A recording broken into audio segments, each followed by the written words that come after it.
Making headlines this hour. President attends a Merseyside derby between a Liverpool Football Club versus Everton, marking the historic kick-off of the Maldives tourism promotion campaign. Tourist arrivals in the Maldives continue to climb in March with 203,466 visitors recorded, a 4.8% increase compared to the same period last year. And NATO warns United States and Europe against any temptation amid increasingly differing views over the future of the transatlantic alliance and diverging views on Russia.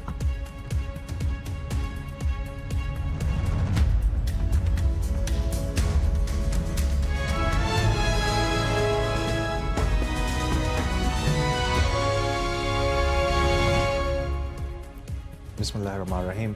Hello and welcome to PSM News in English. I'm your host Ahmad Imad and I'll be continuing with the details for the latest stories. President Dr. Mohamed Moise attends the Merseyside derby between Liverpool Football Club and Everton on April 2nd, marking the historic official kick-off of the Maldives tourism promotion campaign in partnership with Liverpool Football Club.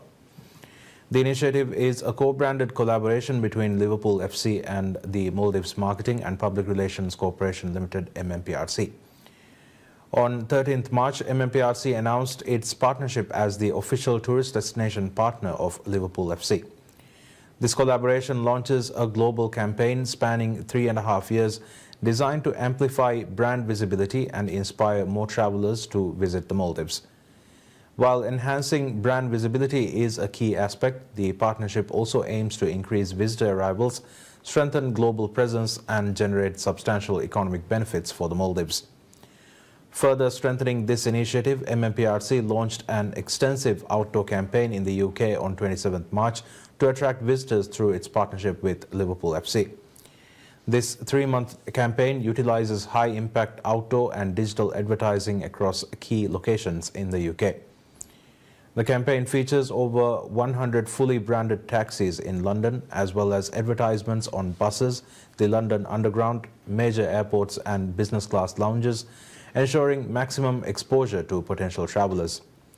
Additionally, LED signage at Premier League home matches, branding across the stadium, visibility in Liverpool FC's official booklets and billboards across Europe, targeting high-value travellers are expected to provide unparalleled global exposure. The President was accompanied by Minister of Tourism and Environment Tawfiq Ibrahim, Minister of Sports, Fitness and Recreation Abdullah Rafiu, Managing Director of MMPRC Ibrahim Shuri and other relevant senior government officials. Earlier the same day, the President visited the Aqsa Training Centre in Liverpool, the Liverpool Football Club's official training facility, where he received a guided tour and observed best practices in football training and coaching. At the state-of-the-art Aqsa Training Centre, the President explored potential avenues to enhance football development in the Maldives and create opportunities for aspiring footballers. President Dr. Mohamed Moise details his vision and plans for the healthcare sector in the Maldives, aiming to provide high-quality and affordable healthcare so that Maldivians no longer need to travel abroad for medical treatment. Speaking during the second edition of the Raitu Nayaku podcast, an initiative launched to engage and promote governance through active public consultation, the President emphasized that ensuring adequate healthcare services in the Greater Male region is a top priority, given that over half the country's population resides there. However, he assured that this focus does not imply neglect of other regions, reaffirming the government's commitment to developing health centers and hospitals across all inhabited islands. The President also provided updates on ongoing efforts to enhance services at Indira Gandhi Memorial Hospital, IGMH, the country's largest government-run hospital. The President noted that a 75-bed expansion project is underway to address space constraints, including 44 additional general ward beds, 15 high-dependency unit HDU beds and 14 private rooms. The new facilities are scheduled to be operational by May this year. Additionally, the President noted that efforts are progressing to upgrade services at Hulu Male Hospital, which was recently designated as a tertiary healthcare facility. He also highlighted plans for a new 100-bed tertiary hospital in Vilimale to be built with assistance from the Chinese government. Further initiatives during his tenure include the establishment of specialized hospitals for women and children, cancer treatment and thalassemia care. The President also stressed the importance of strengthening public health measures and implementing an environmental healthcare policy to improve overall health and reduce the need for frequent medical visits. Acknowledging the challenges Maldivians face in seeking treatment abroad, he reaffirmed his commitment to expanding healthcare access across the country. President Dr. Mohammad Muiz meets with Maldivian students residing in Liverpool, UK, as part of the President's ongoing visit to the city to launch a tourism promotion campaign in collaboration with Liverpool Football Club. During the lunch meeting, the President inquired about their well-being, overall academic experiences, needs and concerns. He reassured the students of the administration's commitment to addressing issues faced by those pursuing education. The President expressed his delight in meeting Maldivian students and took pride in their aspirations and achievements. He also underscored the government's initiatives to address challenges in the education sector and emphasized the value his administration places on its improvement. The President prioritizes meeting with local students and Maldivians residing in countries which he visits. He engages with the resident Maldivian communities to gain insights into how the administration can alleviate their everyday challenges.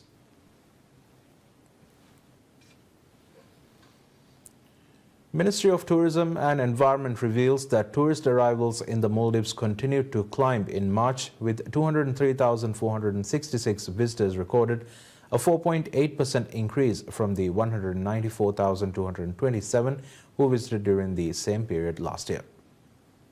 China remains the Maldives' largest source market, contributing 73,997 arrivals so far this year. Russia follows with 66,933 tourists, while the United Kingdom ranks third with 65,404 visitors. Italy and Germany round up the top five with 57,955 and 44,266 tourists respectively. The latest figures also highlight the Maldives' extensive tourism infrastructure, which includes 1,185 operational facilities providing a total of 62,587 beds. Tourist resorts account for the largest share, comprising 69% of the nation's accommodation capacity, while guest houses represent 23%. With the tourism sector central to the nation's economy, the government has set a target of attracting more than 2.3 million tourists by the end of the year. The country recorded over 2 million arrivals in 2024, reinforcing its status as a premier global travel destination. Maldives Industrial Fisheries Company Limited, MIFCO, settles around $24.6 million to local fishermen in the first quarter of the year, as per the latest figures from the state-owned fisheries firm. When this administration took office in November 2023, arrears to local fishermen amounted to around $15 million. Despite some initial setbacks, the administration has gradually settled the arrears. On last year's Fisherman's Day, celebrated on the 10th of December, President Dr. Mohammad Muiz had announced that his administration had now made arrangements to settle payments to fishermen within 48 hours. True to the President's pledge, MIFCO is now depositing payments to fishermen well within 48 hours. According to MIFCO statistics, $11.5 million was settled in January, $7.8 million in February, while March saw $5.3 million in payments to fishermen. The considerable drop in March was down to less fishing vessels heading out to sea during the holy month of Ramadan. MIFCO has highlighted the assistance and cooperation from the Ministry of Fisheries and Ocean Resources along with the Bank of Maldives, or BML, in the efforts to deposit payments to fishermen within 48 hours of purchases. This administration, since taking over, has initiated significant efforts to enhance and diversify the country's fisheries industry. The government has pledged to alleviate the issues faced by local fishermen within the next 2 years.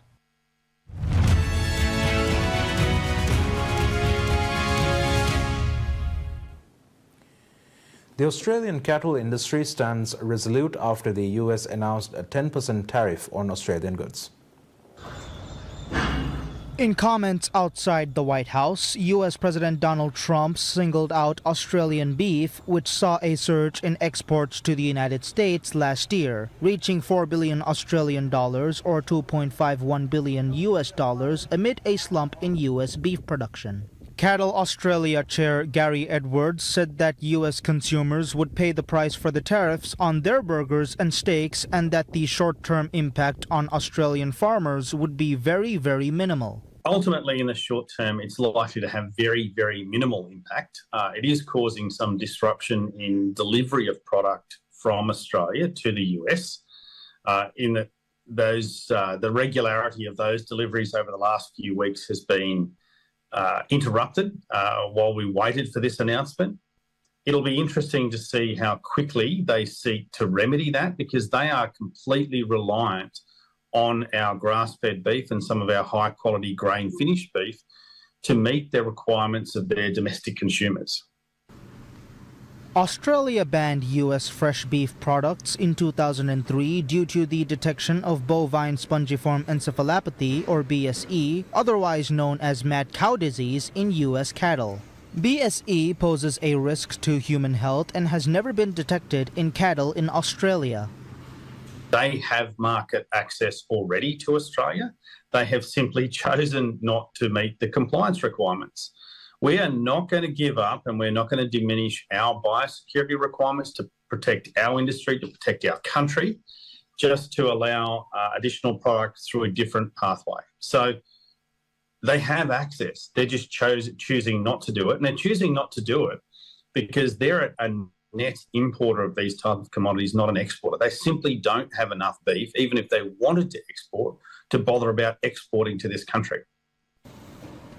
Edwards said there would be no compromise on Australia's biosecurity laws and that the U.S. has had access to the Australian market since 2019 for beef that was born, raised and slaughtered in the U.S. U.S. President Donald Trump's new tariffs cast uncertainty over seafood markets in the nation's capital, where vendors and consumers alike are bracing for potential price hikes. At the historic Jesse Taylor Seafood Market in Washington, D.C., the market with blue crabs being tossed and a variety of shoppers enjoying a meal feared their favorite imports may soon cost more. Jason Evans, who has worked as a fishmongerer for 30 years, said he's unsure what to expect. Right now, he has no idea, he said, standing near crates of imported bronzini. Right now, I don't have no idea. Yeah, I don't know. It could change, it couldn't change. It could stay the same, I don't know. We'll worry about that when we cross that bridge. Her friend, Ruben Chavez, echoed the worry. He said it already kind of sucks with the amount of income that he makes to have to deal with the situation. It's still really concerning. I'm not sure. I'm not really feeling it at the moment, but when they do, if they do, right?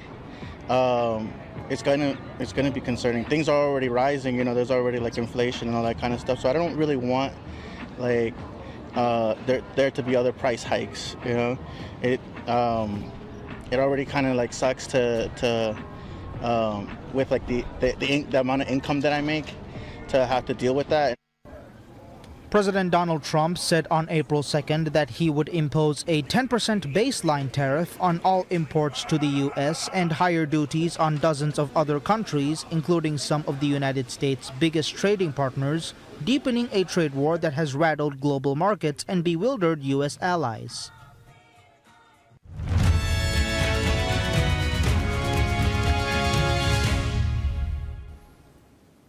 In South Sudan's capital, Juba, African Union mediators, including former Burundian President Domitien Ndezie and former Kenyan Judge Effie Ovo, arrived for peace talks on April 2nd with aims to prevent a potential civil war following the house arrest of First Vice President Riek Machar, whom President Salva Kiir's government accuses of inciting rebellion.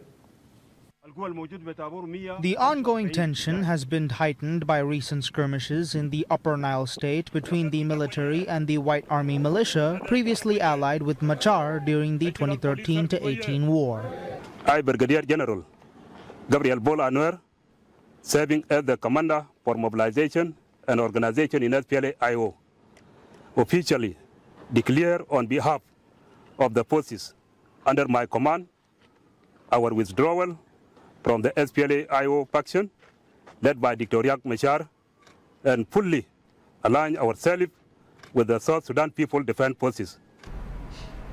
The visit from the AU delegation, which Machar's SPLM-IO party welcomed, follows the AU's Peace and Security Council's call for Machar's immediate release, asserting that the current developments jeopardize the 2018 peace treaty. The tension in the coalition government, which came together in 2020 as a result of the 2018 peace agreement, which ended the civil war that started in 2013, there has been lots of difficulties in implementing that agreement. Only 10% of the agreement had been implemented, and the presidents and vice president who are in the government together have been struggling. Their relationship has not been working out very well. So that tension has been has reignited in the last few weeks, and then it's led to the conflicts we are seeing now.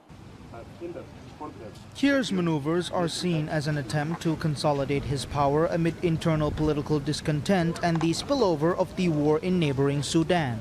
Meanwhile, dozens of SPLM-IO soldiers handed themselves over to the government, declaring that they will not join Kiir's forces in another ceremony welcoming defected soldiers. Foreign ministers of NATO countries are set to meet from April 3rd to 4th amid tensions between the US and Europe. NATO Secretary General Mark Rutte had warned the United States and Europe against any temptation to do it alone on security amid increasingly differing views over the future of the transatlantic alliance and diverging views on Russia. U.S. President Donald Trump this month cast doubt on Washington's willingness to defend NATO allies it deemed were not paying enough for their own defense, triggering alarm among European leaders as they try to shore up Ukraine in its fight against invading Russian forces. Rutte's call for transatlantic unity came after The Atlantic reported that U.S. Defense Secretary Pete Hegseth and Vice President J.D. Vance had complained about European allies in a chat group. According to The Atlantic, Hegseth expressed his loathing of European freeloading. I think there are tensions internally within NATO. There are worries and concerns what Americans' position might be, how it could shift from one day to the next. And some uncomfortable conversations, probably more informally, for example, in relation to Denmark and Greenland.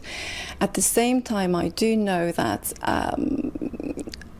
from the point of view of the Secretary General, he will do everything that is possible to give the image or impression that the family is being kept together.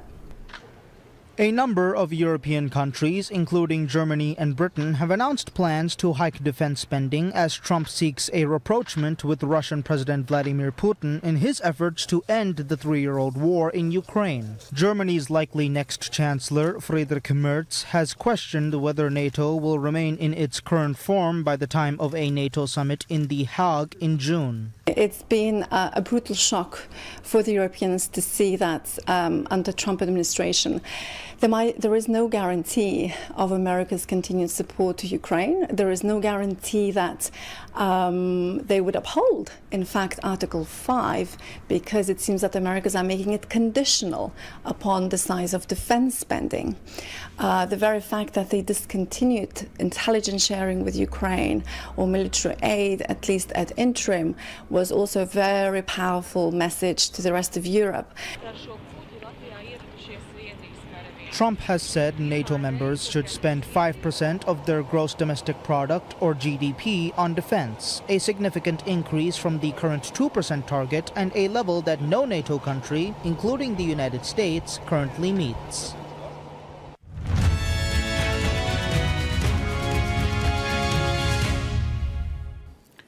Barcelona president Joan Laporta fires back after La Liga lowered the club's wage cap, saying it was more of an attempt to harm the interests of FC Barcelona and damage the club's image.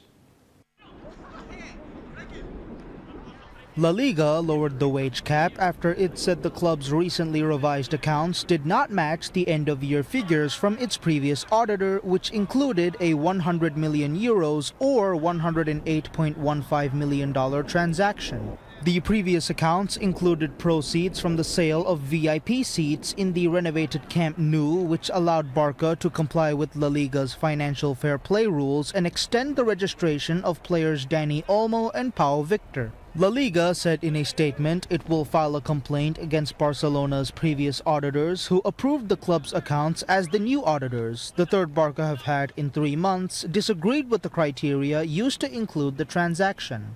According to La Liga, new auditors Crowe Spain concluded that the 100 million euros should not be fully accounted for in the season's finances because the asset, new VIP seats, does not yet exist and cannot yet be considered as income for the club.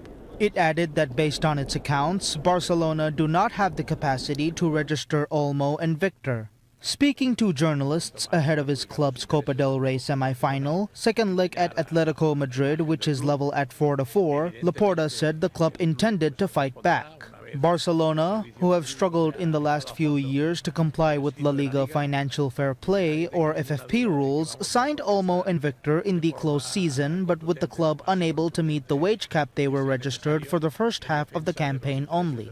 Barca were originally blocked by La Liga and the Spanish Football Federation, or RFEF, from extending the two players' registration for the second half of the 2024-25 campaign before the December 31st registration deadline. However, Laporta said in January the club had closed a deal with Middle Eastern investors to sell the VIP boxes by the end of December, which Barca thought, alongside a new 7-year kit deal with Nike, would be enough to allow them to balance their finances and meet the FFP rules. La Liga and RFEF did not agree and said those deals were only relevant after the December 31st deadline, revoking their license. But after two courts had also rejected Barcelona's requests to register Olmo and Victor, the club turned to the Spanish government and the National Sports Council intervened.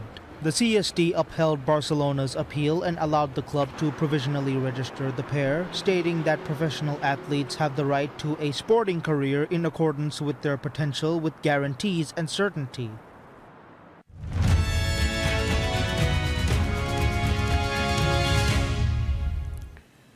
Spanish technology startup Neurologica says its Copernica artificial intelligence AI system can discern how you feel or detect a range of neurological conditions and is even capable of doing this simultaneously for a crowd of people.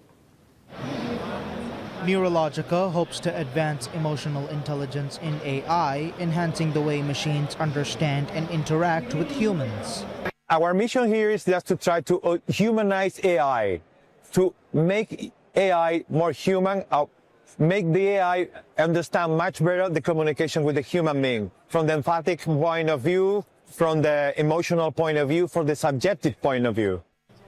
Copernica uses multimodal intelligence, including natural language processing, voice recognition, body language interpretation, and personality data analysis to enhance its computer vision and provide a holistic understanding of an individual's emotional state and even vast crowds of people. Our technology uses a library of over 13 billion data points to map human emotion to video signals. And so what you see here are 3 different cameras measuring 3 different things. This first camera is what we call our massive measurement. So all of these little dots you see here are all the people sitting over there. And so we can actually measure hundreds and even thousands of people at a time and get the general sentiment of a crowd. Our technology is installed in soccer stadiums and airports, and we can determine whether a crowd is interested, enthusiastic, bored, excited, and either dynamically change advertising, or in the case of a soccer stadium, determine whether the crowd is getting so rowdy that somebody needs to intervene. Neurologica is working on a way to let other tech creators easily use their tools in their own applications as part of their efforts to make their emotion-reading AI technology more widely available through Copernica, which emphasizes privacy and ethical AI. So if you see here, there's little purple markers. These little purple markers move around ground. So our system is completely faceless. So we never capture any personally identifying data. And all of this data is mapped to an arbitrary number that is constantly changing. So it was built in Spain, complying to all GDPR and privacy standards. You can measure someone's face for things like education and clinical applications, but you can also turn that off and have it be completely faceless. The system is already being put to use in a variety of areas like healthcare, education, security, and defense. And that's all we have for you right now. Thank you for tuning into PSM News. Wish you a pleasant day ahead.